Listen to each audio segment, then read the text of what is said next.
Welcome to Sweet Life Beat Life. We hope this video helps. You start by signing into your Google account and opening Google Drive. Once done, locate the exact file or folder you want to change, using search or navigation to speed up selection. Next, right-click the item and choose Share to open the Access Controls panel. This is where permissions are adjusted.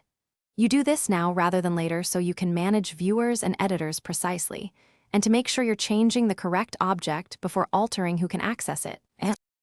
Once the Share panel is open, add people or groups by typing their email addresses and assign a role: viewer, commenter, or editor.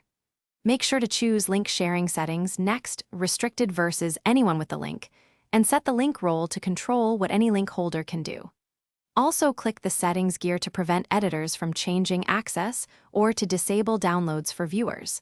These controls tighten security. Confirm changes by clicking Send, or you finish by auditing access.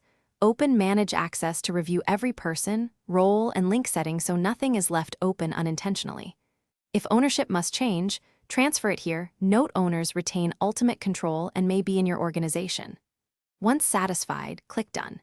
If something goes wrong, clear your browser cache, sign out and back in, or reauthorize Drive.